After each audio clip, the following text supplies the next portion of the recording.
Claire nodded silently. "We can close the wound here. If she has a fracture, I'll have to call a maxillofacial surgeon in Carlisle." "I want the doctor to see her. She needs a doctor." Claire offered a plastic smile. "Where's old Doc Jenkins?" "He retired. I'm his replacement, Dr. Claire McCall," she added, without extending her hand. The man shook his head. "You're a real doctor?" It was a reaction Claire had come to expect. Overcoming gender bias was a daily part of life in Stoney Creek, the town that women's liberation forgot. The girl reached over her short cut-off jeans, which were purple with blood. "I twisted my ankle." Claire checked the patient's right ankle, which was swelled with fluid, obscuring the normal bony landmarks. "We'll x-ray this, too." Claire examined her legs, dotted with bruises. She touched the girl's thigh. "You fall often?" The girl shrugged and looked at her escort. I'm so clumsy." The standard answer. Claire had heard it before. She touched the girl's chin. "What's your name?" "Lena." "Smile for me, Lena." She did, parting her fattened upper lip to reveal a chipped front incisor.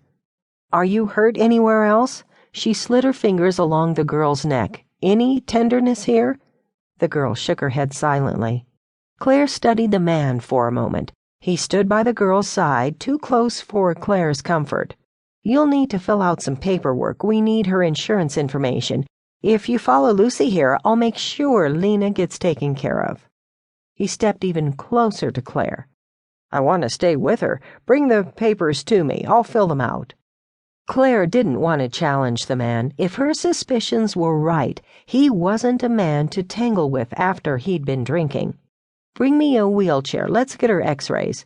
They transferred Lena to a wheelchair and rolled her across the hall to the x-ray unit.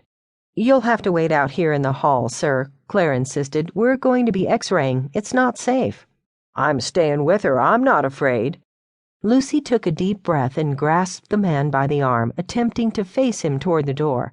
"Come on, a big, strong man like you don't want children looking like aliens, do you?"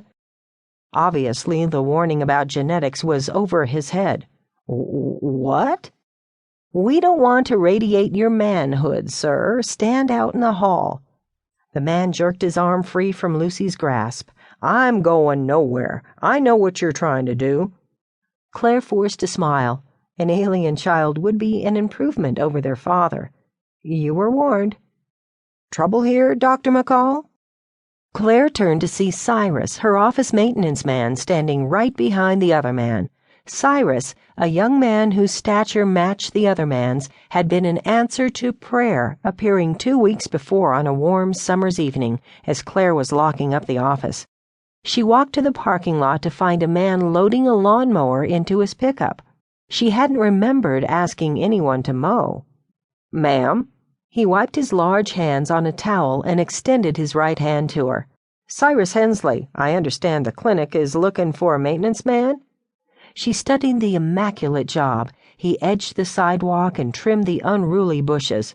Well, yes," she hesitated. "You did all this?" The man beamed. "I can do plumbing and electrical work, basic carpentry if something's broke." "Did you fill out an application?"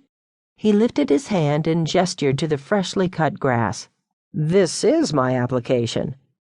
Claire shook her head.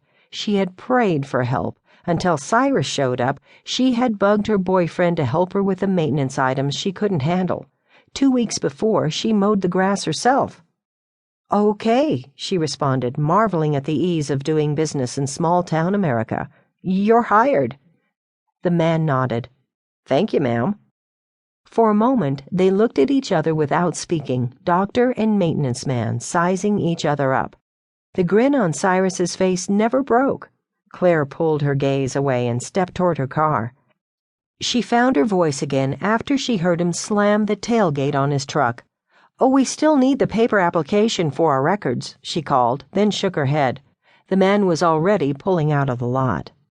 Now, Cyrus proved his knack for showing up at the right time yet again.